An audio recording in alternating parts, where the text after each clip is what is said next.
नमस्कार, मुद्दे की बात में आपका स्वागत है। मैं हूं मनोज मनु। केंद्र की मोदी सरकार ने आज यानी कि 8 अगस्त को लोकसभा में वक्फ संशोधन बिल पेश किया। इस बिल के सदन में पेश होते ही देश की सबसे बड़ी और ताकतवर मुस्लिम संस्था वक्फ बोर्ड एक बार फिर से चर्चाओं में है। देश में रेलवे और रक्षा मंत्रालय के बाद वक्फ बोर्ड के पास सबसे ज्यादा जमीन है। इस बिल को लेकर संसद में हंगामा भी देखने को मिला।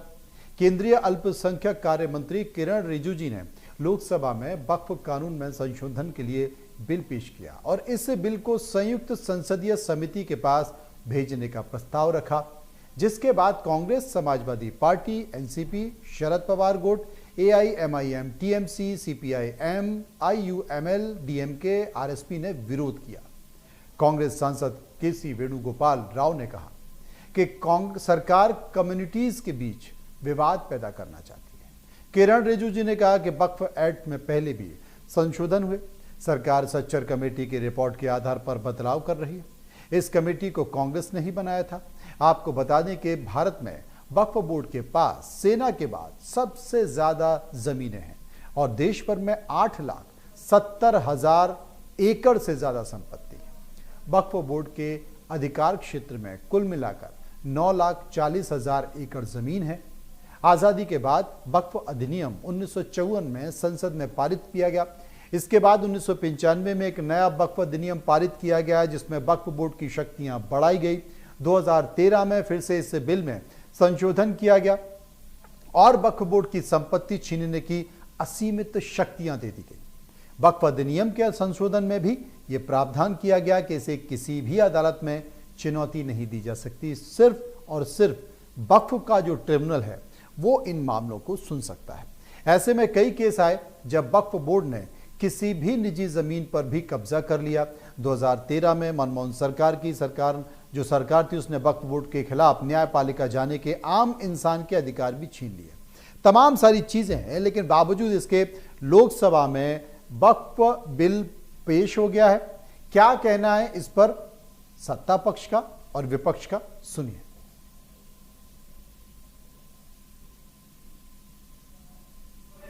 सचर कमेटी का रिकमेंडेशन। सचर कमेटी ने आप यूपीए का समय में ही आपने कमेटी का रिपोर्ट एक्सेप्ट किया। उसमें कहा गया कि अभी जो मौजूदा वक्फ बोर्ड है उसको ब्रॉड बेस किया जाना चाहिए। जो लोग मेंबर होते हैं, जो लोग इस कमेटी में, जिस वक्फ बोर्ड में है, उससे काफी नहीं है, इसलिए इसका ब्रॉड बेस होना चाहिए, रिप्रेजेंटेशन ज्यादा होना चाहिए। ये सचर कमेटी का रिपोर्ट का पहला नंबर पॉइंट। इसमें सर दो महिला सेंट्रल वक्फ काउंसिल और स्टेट वक्फ बोर्ड में होना चाहिए। ये भी सचर कमेटी का ही रिकमेंडेशन है। सेक्रेटरी जो होते हैं सेंट्रल वक्फ काउंसिल का, वो joint secretary level government of India का उस स्तर का ऑफिसर होना चाहिए। उसमें अंडर सेक्रेटरी का जूनियर ऑफिसर लेवल जो बनाया है, उसको आप रैंक को ज्वाइंट सेक्रेटरी लेवल तक उसको उठाना चाहिए। ये उसी कमेटी का रिपोर्ट में आया है।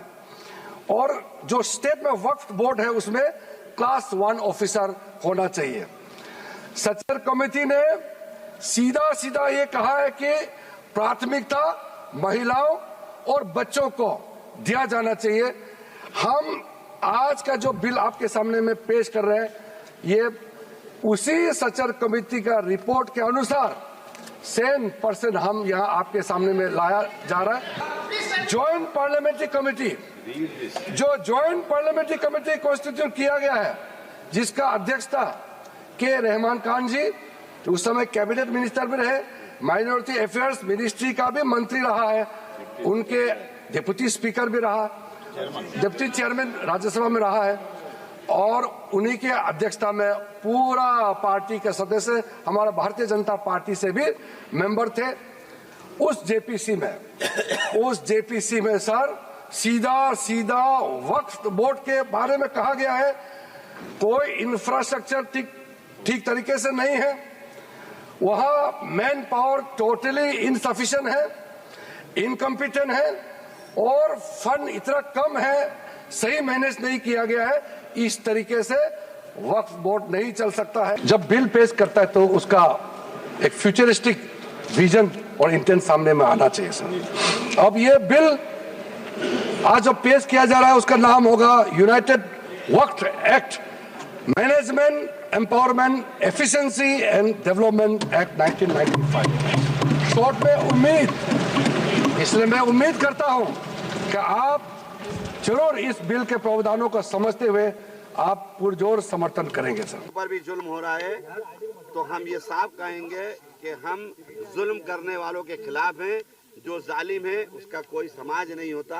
हम इंसानियत पसंद लोग हैं, अमन पसंद लोग हैं और भारत से देश को सीख लेना चाहिए।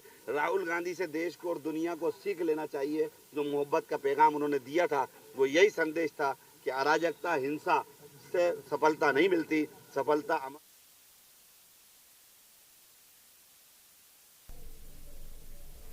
चलिए चर्चा कर लेते हैं, समझने की कोशिश कर लेते हैं कि आखिर ये पूरा मामला क्या है, क्योंकि लोकसभा में ये पास हो चुका है।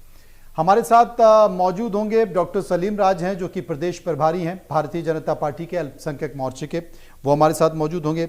इसके साथ हम बात करेंगे, हमारे साथ मौजूद होंगे मसर्रत बेग, जो कि पूर्व अध्यक्ष जिला वक्फ कमेटी होंगे, उनसे हम चर्चा करेंगे।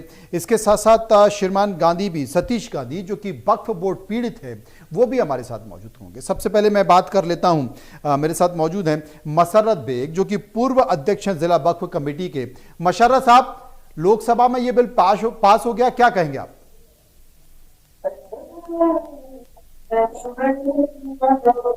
आवाज सुनाई नहीं आपकी? जी आवाज आ रही, बताएं। आपका सवाल समझा नहीं मैं ये पूछना चाहता हूं कि लोकसभा में वक्फ बिल पास हो गया है, क्या कहेंगे आप? नहीं, पास नहीं हुआ, पेश किया गया है पेश किया और गया, जेपीसी को भेजा गया है। जी जी पेश किया गया। तो उसके जो प्रस्ताव हैं उनके बारे में साफ साफ ये है कि अभी तक जो व्यवस्थाएं न्याय अधिकरण के पास थी वो व्यवस्थाएं अब कलेक्टर को दी जा रही हैं। जी, आप मानते हैं ये ठीक है? जी, सरकार जितने भी संशोधन लेकर आ रही है, क्या आप मानते हैं ये संशोधन ठीक है? वक्फ की जो व्यवस्था है, वक्फ बोर्ड की जो व्यवस्था है, वहां जो तमाम विसंगतियां हैं वो ठीक होंगी? लगभग 40 संशोधन ला रही है और ये सारे के सारे संशोधन जो हैं वो वक्फ प्रॉपर्टी के अगेंस्ट हैं। वक्फ प्रॉपर्टी में हस्तक्षेप के लिए किए जा रहे हैं। कैसे हस्तक्षेप? जोरदार विरोध भी हो रहा है। और दूसरी चीज ये कि कलेक्टर को असीमित पावर दिए जा रहे हैं उसमें। जो वक्फ ट्रिब्यूनल को पावर थे, जो न्याय पालिका को जो पावर थे, वो पावर प्रशासनिक अधिकारियों को दिए जा रहे हैं। मतलब सरकार अपने हाथ में लेना चाहती है।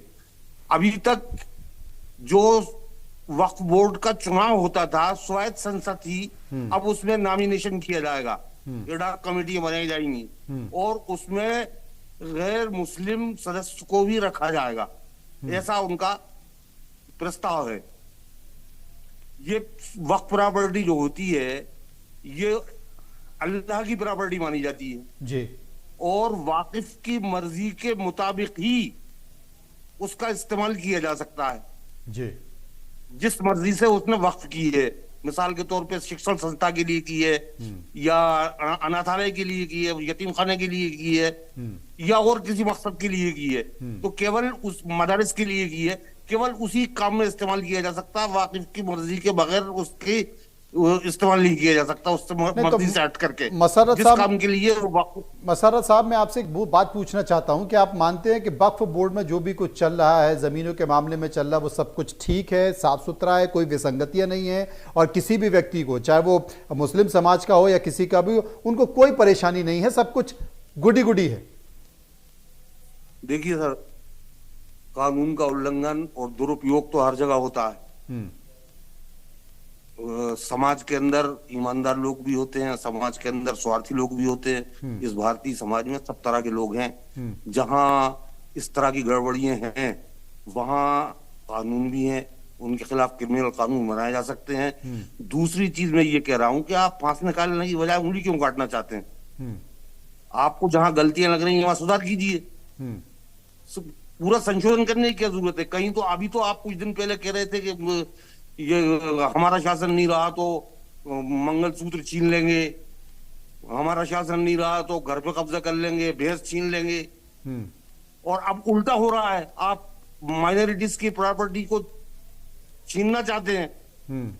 उसकी सबसे बड़ी मिसाल अयोध्या की वो जमीन है जो सेना की थी, उसको कलेक्टर की रिपोर्ट पे गवर्नर ने डीनोटिफाई करके और बाबा रामदेव, श्री श्री रविशंकर और आडानी को दे दी, सैकड़ों एकड़ जमीन दे दी। उन्होंने कोर्ट में बुलाव ले ली।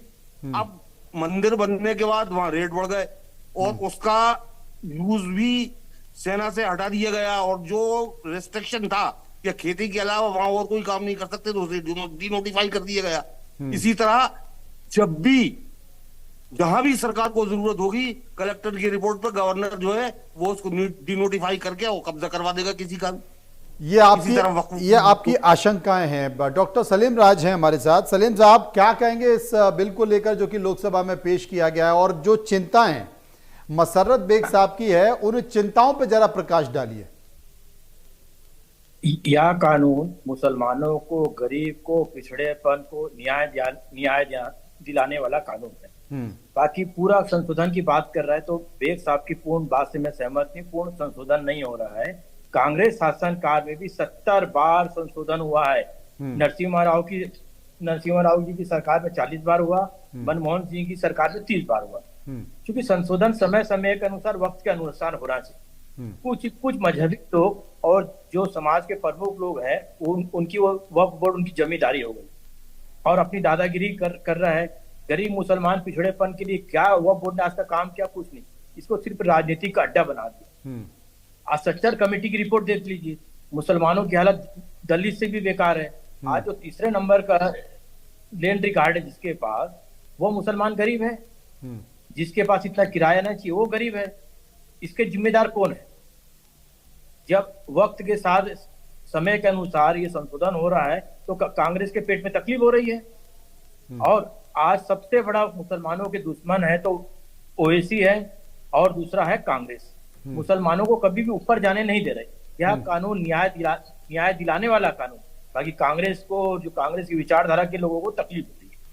अच्छा, मशरत साहब, हमारे साथ सतीश गांधी भी हैं जो कि पीड़ित हैं वक्फ बोर्ड के। मतलब वक्फ बोर्ड में खेल कैसे होता है, वक्फ बोर्ड में विसंगतियां कैसे आती है। सतीश भाई हमारे साथ मौजूद हैं। सतीश भाई, बताइए जरा, आपको क्या पीड़ा है वक्फ बोर्ड से? आपके साथ अगर खेल किया गया तो कैसे किया गया? सब 1956 से हमारे पास यहाँ पे हम लोगों का पीठा था जिसपे हम काम करते थे। 59 में ऐसे ही कई लोग आए और उन्होंने डरा धमका के, और साहब ये जगह हमारी है, हमारी है, हमारी है, ऐसे करके वसूली करने लगे। और 83-84 में तहसील की तरफ से भी इनके खिलाफ फैसला आ गया कि साहब ये तो जगह औकाफ की है ही नहीं। ये लोग, लेकिन तब भी ये ग्रुप के ग्रुप आके हम पे ताबड़तोड़ वसूली करने का अभियान इनका चालू रहता था। अभी 2019 में जैसे ही कांग्रेस सरकार आई, वैसे ही इन्होंने हमारी जगह पे अंदर घुस के ताबड़तोड़ बिल्डिंग कंस्ट्रक्शन चालू कर लिया। और सबसे बड़ी चीज देखिए, 622 नंबर खसरे की परमिशन लेके 522 को कागजों पे दिखा के और 520 जो हमारे आधिपत्य में थी उस जगह पे इन्होंने कंस्ट्रक्शन कर लिया। हम लोग कोर्ट में ही घूमते रहे, तब इन लोगों ने अपना कंस्ट्रक्शन कर लिया है। और ये धारा 54 तो ये ऐसी है कि जबरदस्ती सब हमारी ही कोर्ट में सुनवाई होगी। हमने तहसील में जाके तहकीकात कराई, तब हमें पता चला कि ये सब जगह तो 520 है, ये लोग जबरदस्ती कैसे। तब हमने उनसे मदद मांगी और अब इस पे स्थायी स्थगन हुआ है। आप समझ रहे हैं ना मशरत साहब? तो ऐसे में हम लोग तो, मशरत साहब, ये तो सतीश गांधी हैं, ऐसे बहुत सारे लोग हैं जो पीड़ित हैं। और सबसे बड़ी बात है कि आप किसी, अमूमन होता है कि आप सिविल कोर्ट जा सकते हैं, लेकिन ऐसा कोई प्रावधान ही नहीं है। आपको जो वक्फ का ट्रिब्यूनल है उसी में जाकर अपनी बात करनी होगी। धारा 14(9) का दुरुपयोग वक्फ बोर्ड हमेशा करती आ रही है। किसी की भी जमीन को वक्फ बोर्ड की बता दी कब्जा कर लेती है। ये जाती है कि नहीं है? बेग साहब, नहीं, जहां जहां ऐसा और है वहां हमारे ज्यादती है, आसपास- लेकिन जो जमीनें वक्फ बोर्ड की हैं वो वक्फ बोर्ड में रजिस्टर्ड है और वाकिफ की वक्फ की हुई जमीन है। ऐसा नहीं होता कि उंगली उठा के कहीं भी बता दे, तो उसके लिए फिर वैधानिक उपचार भी है। आप नहीं, वक्फ लेकिन ट्रिब्यूनल मशाला जाइए, साहब, वहां अगर से एक असंतुष्ट देश भाई को है, जाइए, नहीं तो एक न्याय तो देश राज है, एक देश है तो एक विधान होना चाहिए ना। अगर मंदिर से बिल्कुल। मंदिर की कोई जमीन है, मंदिर की किसी जमीन में कोई आम आदमी अगर उसमें विवाद उसका निकल कर आता है तो सिविल कोर्ट जाता है, मंदिर भी सिविल कोर्ट जाता है, मंदिर का ट्रस्ट भी सिविल कोर्ट जाता है और वो आम आदमी भी जाता है। लेकिन अगर वक्फ की जमीन है, वक्फ ने दावा कर दिया किसी जमीन पे, तो आप फिर अदालत नहीं जा सकते, आपको वक्फ के ट्रिब्यूनल में भी जाना पड़ेगा। और वक्फ के ट्रिब्यूनल में कौन बैठा है? वक्फ के ही लोग बैठे हुए हैं, तो न्याय कैसे मिलेगा फिर? आप बताइए। गलत है ट्रिब्यूनल साहब, में वक्फ ट्रिब्यूनल न्यायिक न्यायालय है। ट्रिब्यूनल में कैसा मेरे साथ न्यायालय? 2 बार CPC मौका भी हो लागू चुका है। अच्छा, कोई उस न्यायालय में evidence कौन कौन होता है जरा लागू होता है। बताइए, उस न्यायालय में कौन कौन होता है बताइए। उस न्यायालय में न्यायिक अधिकारी होता है, सिविल जज होता है। अच्छा, और कौन कौन होता है? हाँ, न्यायपालिका से ही आता है वो। और कौन कौन होता हाई है? कोर्ट उसको गवर्न करता है और उसके अपीलेट कोर्ट हाई कोर्ट ही है। ऐसा नहीं है कि न्याय व्यवस्था नहीं है वहां। सलीम साहब, डॉक्टर सलीम साहब जरा बताएं, सलीम राज जी। बेग साहब की बात से बिल्कुल सहमत नहीं हूँ। ट्रिब्यूनल कोर्ट में 2 मेंबर होते हैं जो राज्य सरकार मनोनीत करती है जी। ये तय है।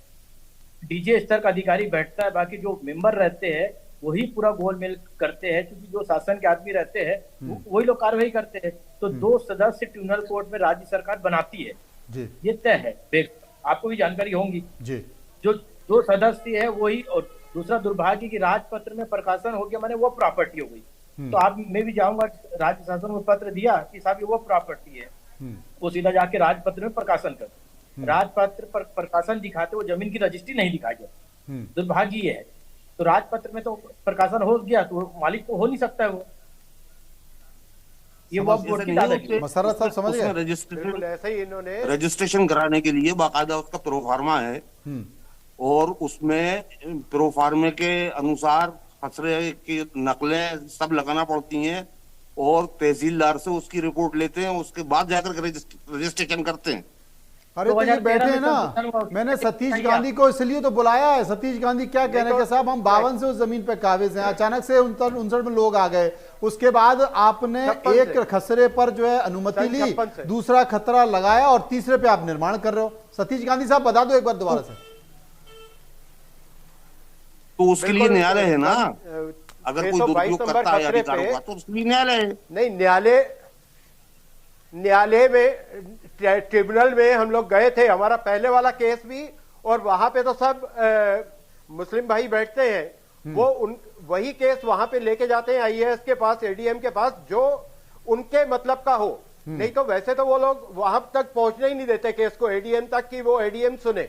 और सन 1962 में सेक्रेटरी ऑफ गवर्नमेंट ने ये मेंशन किया था कि भाई आप अपनी 14वीं जो है वो पूरी दे दीजिए। जो इन्होंने गजट पत्र दिया उसमें इन्होंने ना तो खसरा मेंशन किया है, ना इसमें 14वीं दी है।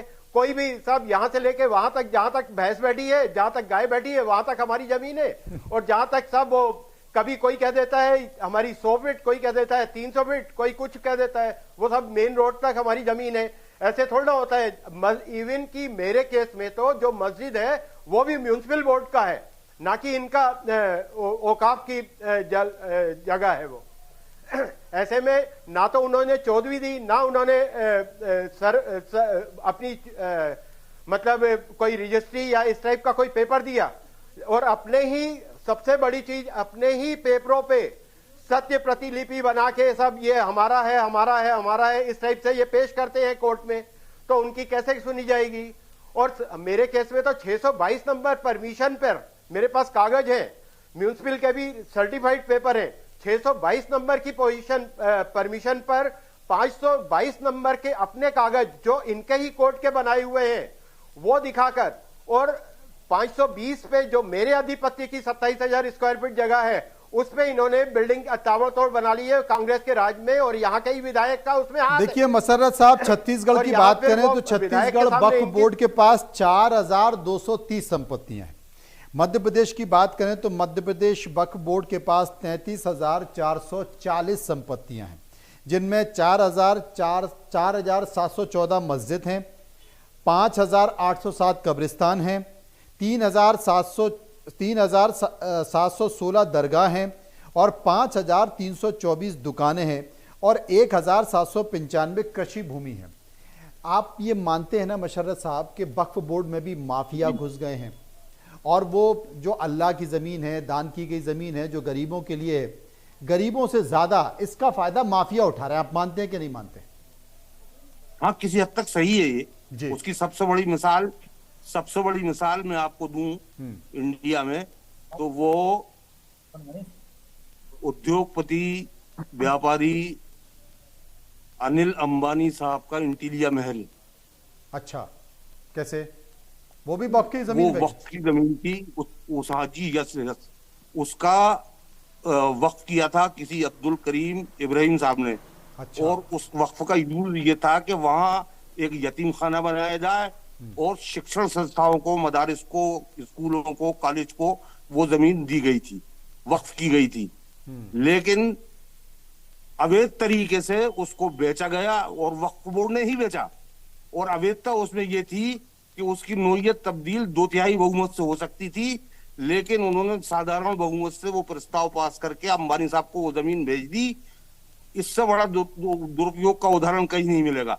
मैं आपसे सहमत हूं, दुरुपयोग होता है जी। और वो केस अभी भी बॉम्बे हाई कोर्ट में पेंडिंग है।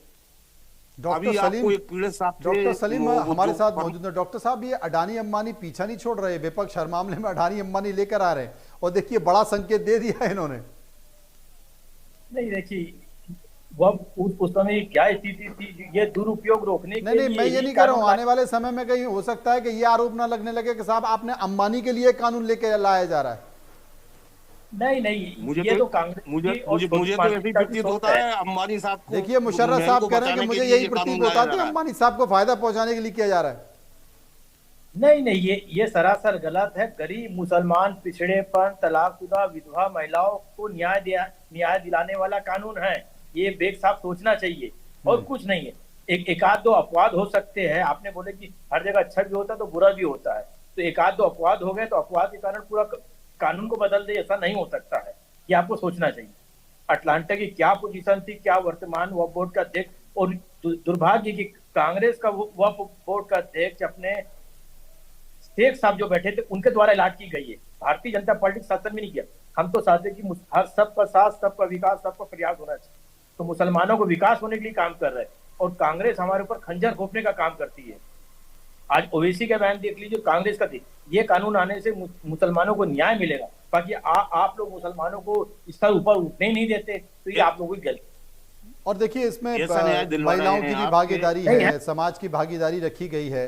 कुल मिलाकर खैर दुरुपयोग हर जगह होता है, हर चीज़ में ऐसा नहीं है कि वक्फ की ज़मीनों में दुरुपयोग हो रहा है। बहुत सारी मंदिर की ज़मीनें हैं या तमाम जो सरकारी की ज़मीनें हैं उनका भी दुरुपयोग होता है गलत तरीके से। सतीश गांधी कुछ कह रहे हैं, संक्षेप में सतीश जी। तकरीबन 100 से ज्यादा प्रॉपर्टीज पे यहाँ पे इन लोगों ने कब्जा किया हुआ है और जो हमारे यहाँ जो बिल्डिंग बना रहे हैं वो भी कॉमर्शियल बना रहे हैं, जबकि इनके उसमें तो कॉमर्शियल बिल्डिंग बनाना तो इनके हक में ही नहीं है। इनके उसमें कहीं पे मतलब लॉ में ही नहीं है। जो वक्फ वाला है उसमें भी नहीं है कि कॉमर्शियल। ये तो कॉमर्शियल बना के उसमें से पैसा बनाने 2 करोड़ 57 लाख रुपए इन्होंने यहां पे दुकानें बेच के उनसे वसूल लिया है। ऐसा मतलब कृत्य ये इन लोगों के द्वारा किया जा रहा है। और तकरीबन थोड़े से एरिया में 100 से ज्यादा लोग, उसमें मुस्लिम भाई भी हैं, सब लोग हमारे साथ हैं जो पीड़ित हैं। जी बहुत बहुत शुक्रिया करेंगे सभी लोगों का जो मेरे साथ इस पूरी परिचर्चा में रहे। आने वाले समय में एक संकेत निकल कर आएगा, देखते हैं कि क्या होता है। फिलहाल ये लोकसभा में पेश किया गया है और जैसा कि विधानसभा अध्यक्ष ने भी कहा है कि कमेटी बनाई जाएगी, कमेटी से राय ली जाएगी, सभी लोगों से राय लेने के बाद फिर इस मसले पर आगे बढ़ा जाएगा। बहुत बहुत शुक्रिया सभी लोगों का। मुद्दे की बात में इतना ही और इस वक्त एक